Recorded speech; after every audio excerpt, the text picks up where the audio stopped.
This is Sneaker Gears. My name is Levi, and welcome to another Professional Gears episode where today we're talking about the best brand for basketball sneakers for the 2019 and 2020 season. If you take a look at the shoes behind me, you can probably guess what it is. Let's jump right in.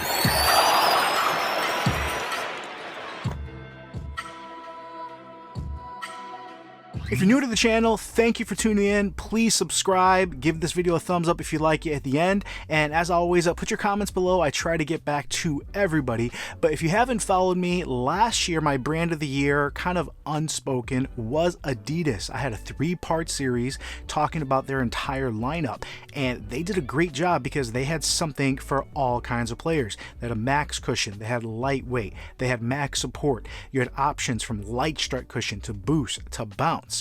And in typical Adidas fashion, kind of every other year they kind of take a break.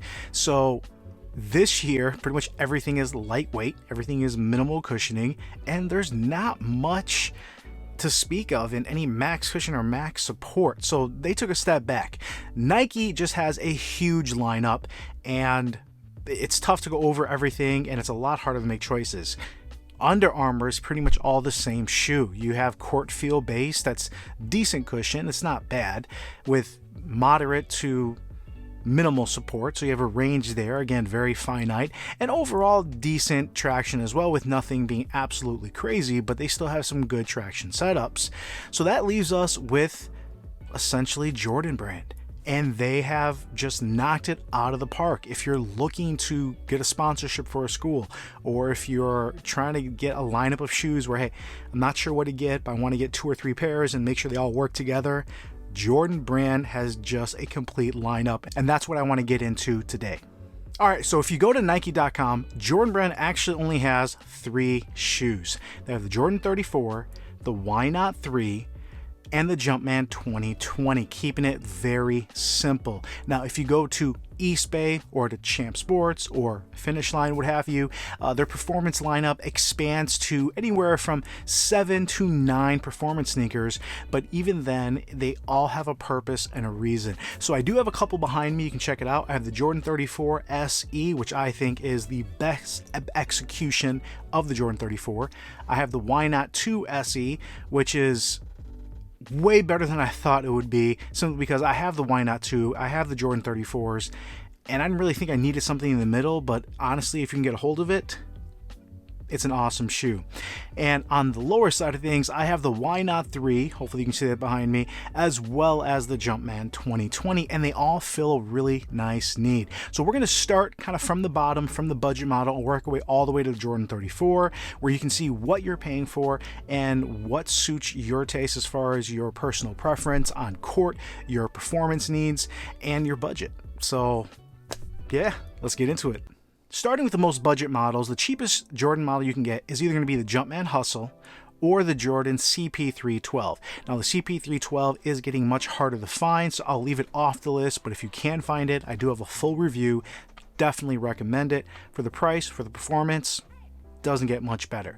Now the Jumpman Hustle is actually a little bit older, but they came out with more colorways, has a little bit more support, but overall very similar shoe, very similar cushion setup, very similar zoom in the forefoot, herringbone traction, good shoes overall. The CP312 has a little bit better materials and upper. It's going to fit more people's foot shapes, but by and large, those are going to be right around $60 and very good entry-level shoes that anyone can really enjoy. The Jumpman Hustle with that zipper is a little bit restricting, so you may have to go up half a size if you're a wide footer. The next level up is going to be last year's Why Not 2. Now they have both the Why Not 2 and Why Not 2 SE, both of which are going for around $80 to $100 and even cheaper. The Why Not 2 is going to be the absolute most supportive Jordan you're going to be able to get in recent years outside of the Jordan 33 from last year. The Why Not 2 SE is actually over an ounce lighter that you can really feel on foot, a little more flexible, and it takes down that support just a little bit where it does feel a little little more natural. Now, it's not as minimal support as a Jordan 34, but it's a nice compromise. And honestly, the Why Not 2 SE is probably going to be your best bang for your buck value in what you're getting, what you're paying for. You get a really big, large volume forefoot zoom, you get injected Phylon that you can really feel, and you really have that physical push-off effect. Now, those who are not going to enjoy the Why Not 2 line is going to be, one, the Why Not 2 itself is going to be a little bit heavier, so that's where the SE comes into play. Two, it is physically pushing you forward, so that's going to be more kind of a hindrance to some people where it affects your stride and your gait.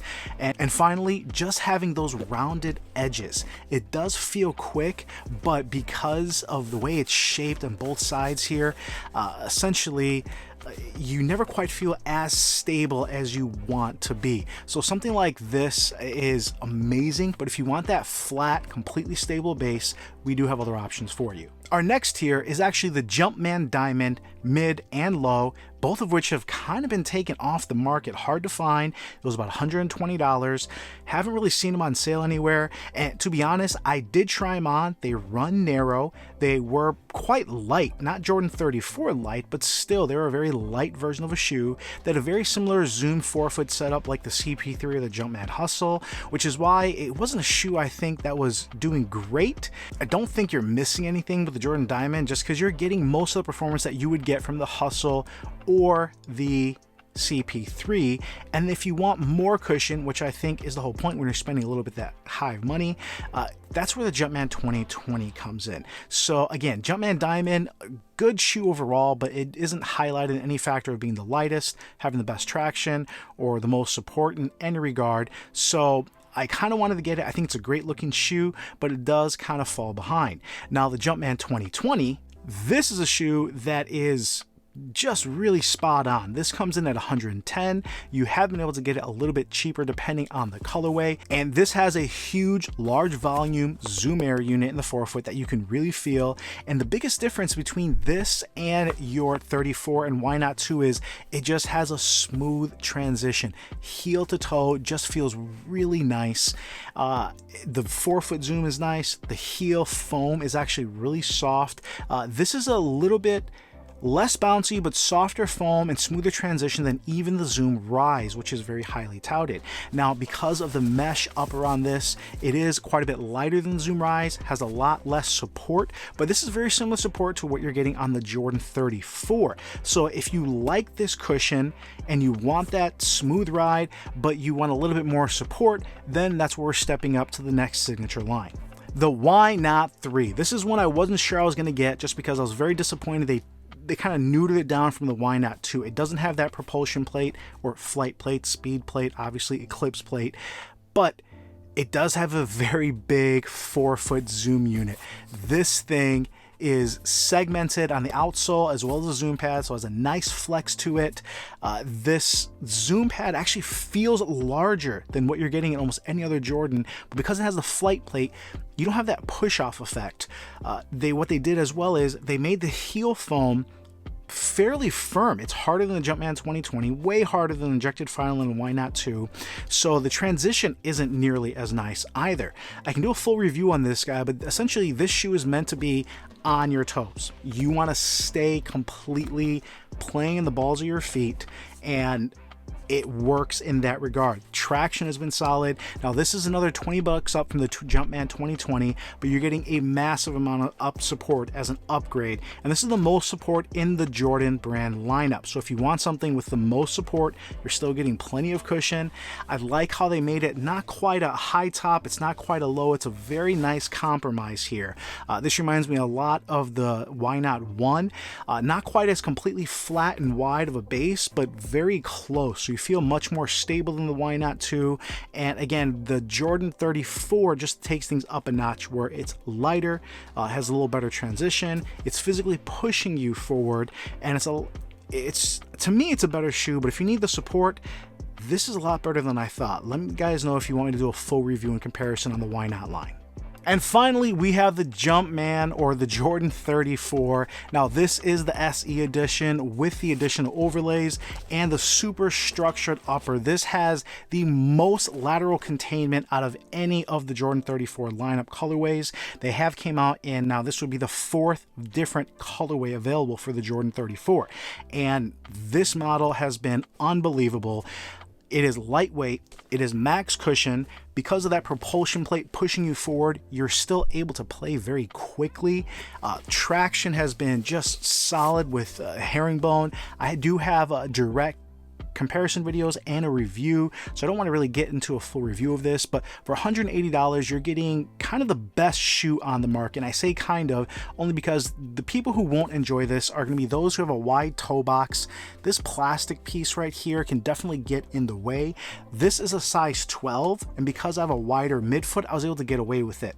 My other pair is a size 13. They don't make a 12.5. That's another aspect. If you don't get a right fit, doesn't matter how good the shoe is.